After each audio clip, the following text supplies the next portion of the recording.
Hello, and welcome to the Christian Faith Publishing Author Roundtable. I'm your host, Chris Baker, and for the next half hour, we'll be speaking with several very talented authors about their newly released books, what their inspiration was for creating their unique stories, and why it would be a great book for you to read and share with your friends and family. Now, newborn babies do not come with a manual, but I think this next book is going to be the next best thing to having a manual for your new baby.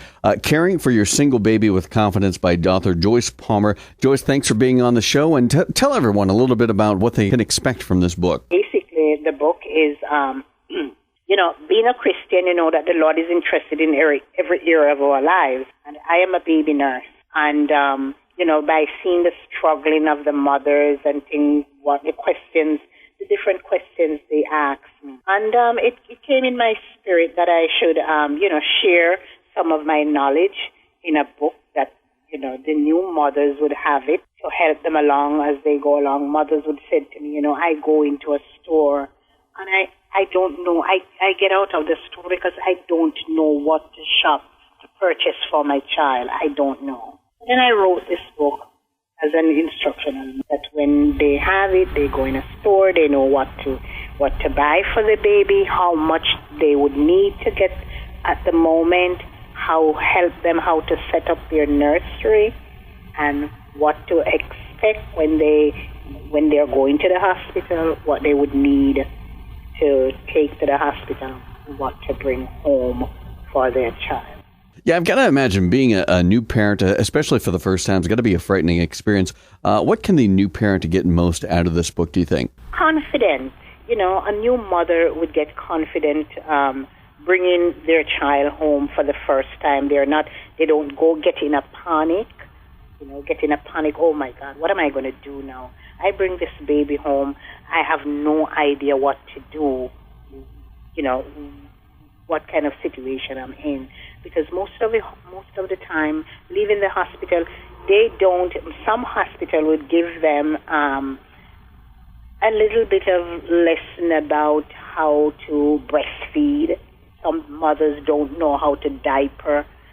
They don't know how to diaper because I have to teach a lot of mothers how to diaper. I have to help them where breastfeeding is concerned. They don't know how to give the baby a bath. So, it's really a stressful time for the parents at the time bringing their child home. It's a very stressful situation that they're in. So if they can find some confidence by opening a book, you read, all right, this is how I should dress my child. This is a way I should hold my baby when I'm giving them a bath. This is a way to burp them. This is a way how to prepare your child for bed, for a bath. It's building confidence in the mothers. Being a Christian, the Lord is interested in every area of our life, not just the spiritual, but also the physical. And I know that there are a lot of young Christian mothers out there, and I'm sure that they will appreciate this book.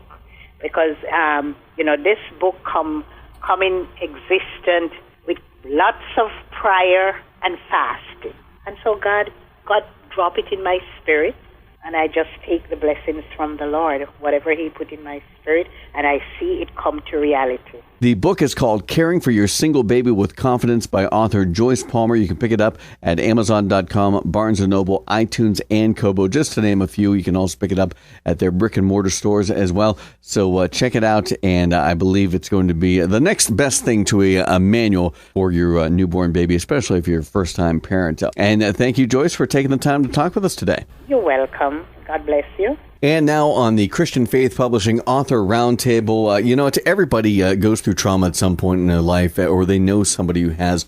And I think this next book is an excellent way to really understand how to deal with your own trauma and others. The book is called The Heart of a Healer, Trauma-Informed Biblical Counseling by author Chris Lim. Chris, thanks for being on the show with us today. Yeah, thank you, Chris. It's an honor. Well, let's get down to it. Give everybody an idea what this book is about. What can they expect? Yeah, well, like you said, each one of us has either lived through trauma in our own lives or knows someone who has. And so, some professions are more prone to exposure to trauma. Nurses, law enforcement, military, crime victim advocates, firemen, counselors, even pastors and teachers. So the trauma, it can be suffering loss, violence, abuse, death, or the threat of death. And when these things are done or allowed by someone who they should have been able to trust, and or if these things are chronic, like they happen repeatedly in your life, this can even contribute to complex trauma. So the Heart of the Healer, it tells you how to deal with this in your life and how to help those who are suffering through it. And it focuses up first on who we need to be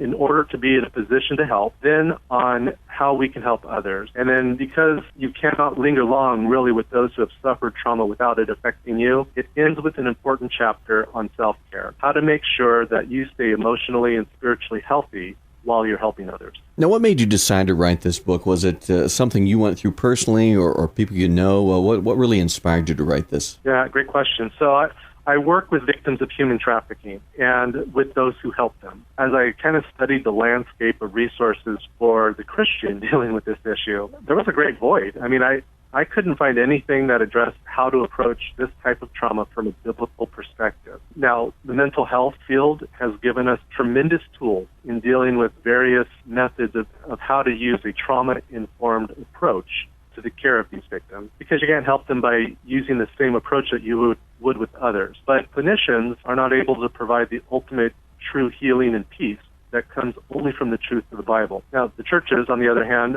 aren't equipped to help those in trauma. The reality is that we've done a bad job in learning how to truly care for the most vulnerable among us. And you cannot help them simply by giving them a Bible verse to memorize and telling them to repent from their sins. Our words have context. For example, if a young girl's been brutally abused by her father for years, and you tell her that God is like a loving father, well, what she might hear from you is that if she performs up to an arbitrary standard or demands from an angry father, that he might not abuse her. And you could see that this is actually detrimental to her healing. And it's also not the gospel. While your intentions are good, you're actually giving her a false gospel, and because you haven't taken the time to understand her and address her unique situation. It's kind of like the clinicians have the right tool but don't have the blueprint, and the church has the blueprint but lacks the necessary tool. And so the Heart of the Healer is an attempt to bring the right tools needed to carry out the plans of the blueprint. Who do you think is most going to benefit from reading this and taking in what you've written about? Yeah, look, Chris, anyone who has suffered from trauma. So if you're someone who has suffered trauma yourself, or if your work puts you in the path of these people, you'll benefit from reading this book. So if you're a pastor, a counselor, an educator, if you work in the medical field, or really just have a heart to want to help people, this book's for you. The Heart of the Healer will give you the tools you need to effectively love them like Christ. Well, the book is called The Heart of a Healer, Trauma-Informed Biblical Counseling by author Chris Lim. I think it's going to be a very interesting book and something everybody's going to be able to take something from, and I'm excited to read it. And, of course, you can pick up this book at Amazon.com, Barnes & Noble, iTunes, and Kobo. Again, thanks for being with us on the Christian Faith Publishing Author Roundtable. Honor. Thank you. And on the Christian Faith Publishing Author Roundtable, a book I've been excited to talk about. The book is called And I Wanted to Be a Boat Bum by author Jim Hawk. Jim, thanks for taking the time to speak with us today. Oh, it's my pleasure. Now, tell everybody a little bit about this book. What's it about? Well, it's about a guy by the name of Gore Lyle, and he was a Green Beret, and he was always thought of as being a sharp knife and a very thin scabbard. Everybody wanted to be with him when he was on a mission, but they didn't want to be with him after that. And he was sent out on a mission by himself, and he found out later on he was supposed to die on it. Only everybody else died, he didn't, and it kind of ruined him. Then he retired, went home, found the Lord, and he ended up marrying this beautiful gal, and he ended up being a policeman in Phoenix. And then this drunk mob guy ran into the family car and killed his wife and 3 kids and 1 dog and 1 cat. So he ended up suing the mob guy, became very rich, and decided he didn't want to be a policeman anymore. So he decided he wanted to be a rich boat bum. And the Lord sent him to Houston, Texas, and he didn't know why, in his concrete yacht that he bought in Phoenix. Only he ended up being a secret agent type. And he ended up working in a dangerous occupation again. And the old gore keeps coming out, which he hates, but it saves his butt again and again. And the only thing that keeps him going is he has this weird sense of humor and a love for the Lord. And so he goes through all these adventures, and he keeps crying out to the Lord, why is this happening? And the bad guy's always ahead of him, but he keeps coming out ahead. So it's an adventure story with a lot of humor in it. So it's kind of a book anybody would like, because it's adventure and humor. What inspired you to create this character and write about the extraordinary circumstances he goes through? Well, I spent 30 years working for the Army. So I know the Army, I know those characters. And there was an author by the name of Richard S. Prather who wrote the Shel Scott series. Mm-hmm. And you always saw these through the Shel Scott character. And he was always semi-humorous. And so I picked up that kind of a character from him, I think. So I wrote that way. And I always, as an engineer, I always ended up running things. So I always had to correct other people's writing. So I found out I could write. So, I enjoyed writing, and I like to write. So I did it. Is there any bit of this character, Gore Lyle, that maybe is part you? Yeah, there's a lot of it's part me. Yeah. Everybody, all my friends that read it love it and say, you're in there. It's your sense of humor that's in there. The old thing that says you have to grow old, but you don't have to grow up, that's me. Now, this character, Gore Lyle, is probably, from what I take, it's a kind of guy who had a hard past, a hard-nosed past, and probably did a lot of things to survive that he's not proud of now that he's a Christian. And what is the thing that you want the reader to get most from this juxtaposition between this past where he maybe have done some unsavory things to this new life he has as a Christian? Well, he's a hurt individual that loves the Lord, and the old self keeps coming out. And yet having it in the background keeps him alive.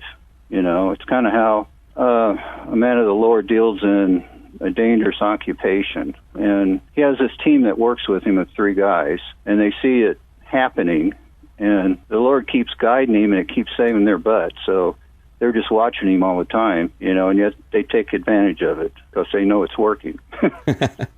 Now, is this going to be something we hear more of? Are we going to hear more about Gore Lyle, or are there other characters you'd like to write about? Well, I'm about halfway through the second book on Gore. And you can pick up this book. It's called And I Wanted to Be a Boat Bum. It's by Jim Hawk, and you can get that book at Amazon.com, Barnes & Nobles, iTunes, and Kobo, just to name a few. Jim, thanks for taking the time to talk to us, and we look forward to hearing more about Gore Lyle and more from you in the future. Well, I appreciate you calling me. And next on the Christian Faith Publishing Author Roundtable, I love books about, people's struggles and how they deal with them. I love books about biblical principles, but one of my favorite types of book is fiction, of course, and of course the fantasy and sci-fi genre are always a good one, and that's kind of where we're delving into with this next author, Helen R. Davis. The book is called Athena, the Warrior Queen of Yavdolo, Volume 1. Thanks for taking the time to speak with us today. You are quite welcome. Kind of set the scene for everybody. Tell everybody kind of where this story is taking place and kind of what the story is about. This is set in the far future, about 2,000 years from now. It is set in a post-apocalyptic world called Damlal. It's a peaceful planet that was colonized around our time period when all of the non-Muslims fled Earth, fleeing a worldwide caliphate. 2,000 years in the future, they have started over, but the problems of the past that they fled from have been forgotten, and history is repeating itself. Athena, who is the main character, is the princess of her country called Yavdolo, which is kind of a tropical paradise. The kingdom of Avadla, which is another country on this planet of Damlal, wants to crush all the other nations and rule the world in an impressive dictatorship, which is very similar to the one fled by the colonists thousands of years ago. What really made you decide to write this story? Was anything going on in current events, or just a kind of just an idea you had and you've been working on for a while? Kind of a combination of both. I had moved out to Wyoming, and I was just lonely, and I was kind of just alone playing video games in my apartment, and it kind of came to me. I got to imagine there's probably books and maybe even film that inspired you. Was there anybody in particular that inspired you to write this sort of tale? The tale, mainly my father. He is a long-time, he loves both science fiction and fantasy, and he actually is a scientist.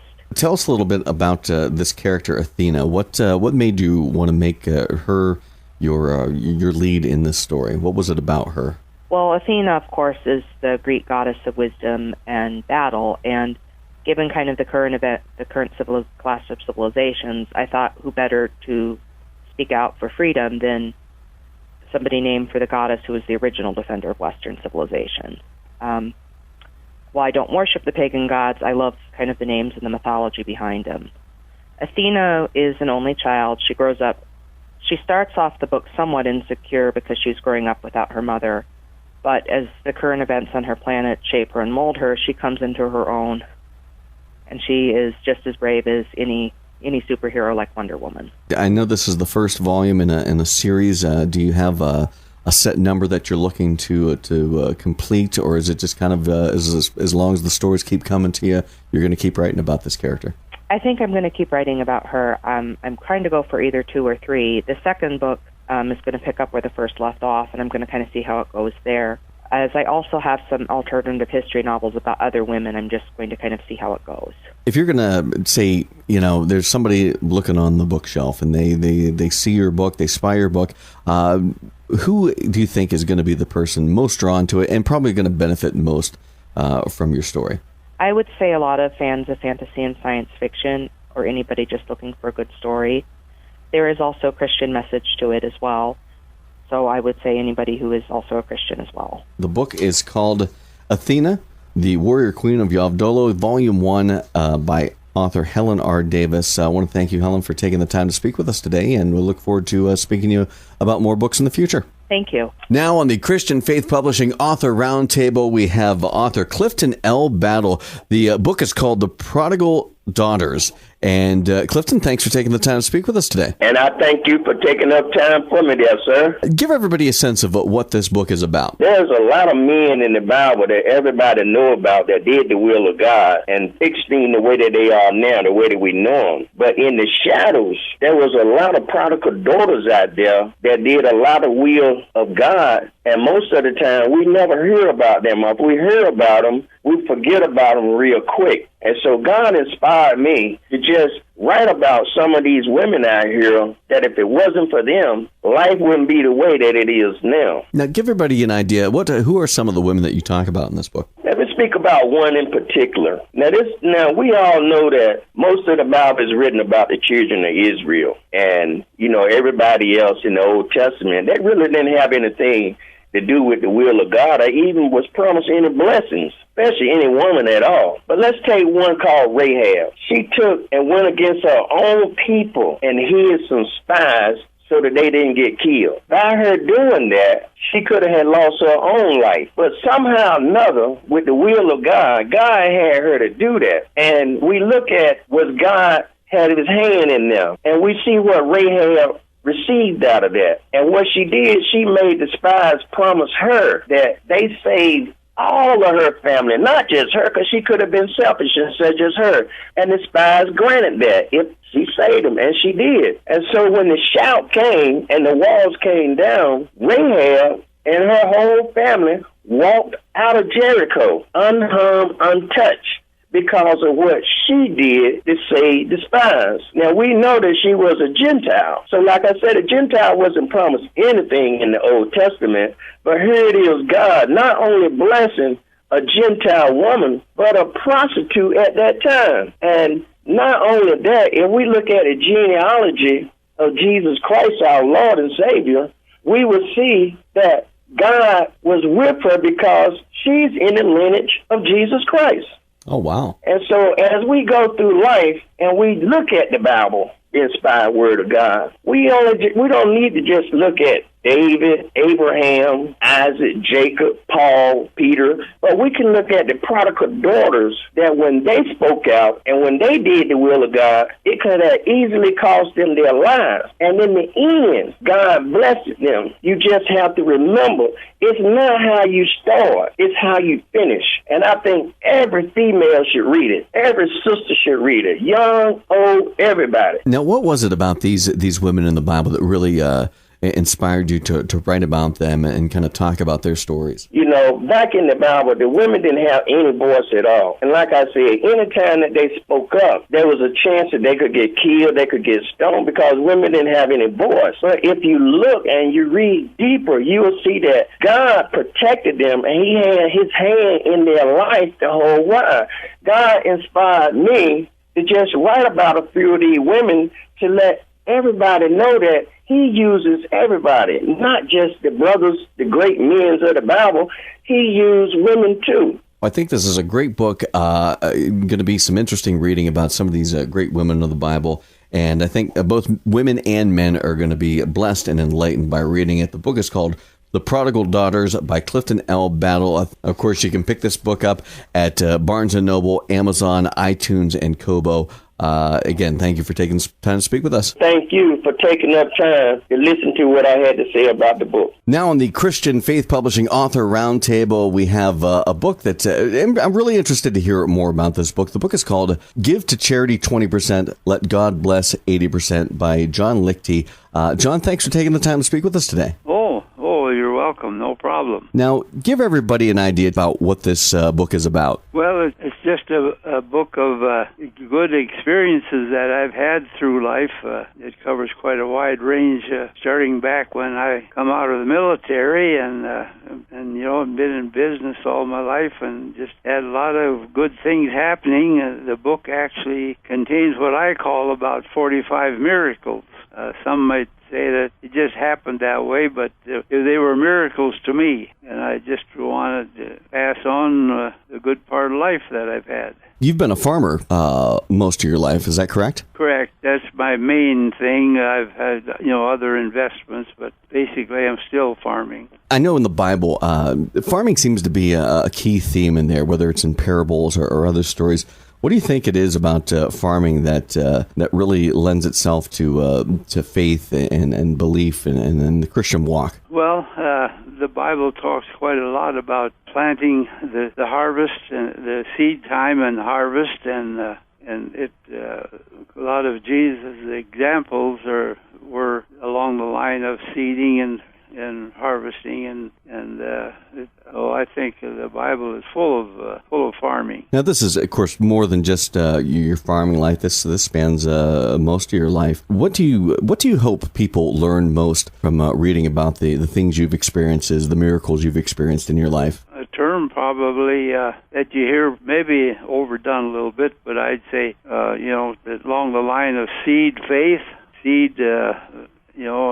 Give to the work of the Lord and let Him multiply and bless, and that's been my experience, and so it's kind of along that line. Of course, the book is called Give to Charity 20% and Let God Bless 80%. What do you think is the biggest excuse people make for not giving so they can be blessed by God? Well, it's probably a lack of education, lack of early bringing up. My parents were givers. They did a lot of work for churches, and it's just a way of life, and I think a lot of people miss that, and they've never had that experience, exposed to them. Who do you think is the person that's most going to be interested in this book of yours? I think it would be a variety of people, probably, people with some church background. But I think people that, attend church regularly, and there are a lot of people who go to church that haven't experienced this kind of a blessing, and they'd probably be looking for some help along that line. Now, do you think people that maybe haven't gone to church might be able to read it and say, hey, you know what, this worked for him, maybe I should give it a try? Oh, yeah, they could. And along with that, there is for the guy that don't go to church, there is a plan of salvation in the book, too, where they can get right with the Lord and accept the Lord and go on from there. Well, Roundtable. The book is called Give to Charity 20%, Let God Bless 80% by John Liechty, and I think everybody's going to be blessed by taking the time to read this book and hear all the amazing things and the miracles that you've been through in your life. Of course, you can pick the book up at Amazon.com, Barnes & Noble, iTunes, and Kobo, just to name a few. And John, thank you for taking the time to speak with us today. Well, it's a pleasure. Appreciate it. Thank you so much for joining us for the Christian Faith Publishing Author Roundtable. We'll be back next week with another great group of talented authors to discuss their books, their process, and how they were able to get their manuscripts published and out there for the world to enjoy. If you're a writer that is looking for a book publisher, give Christian Faith Publishing a call today at 1-800-955-3794 to receive a free publishing kit, or feel free to visit them on the web at ChristianFaithPublishing.com. Have a great weekend, everyone.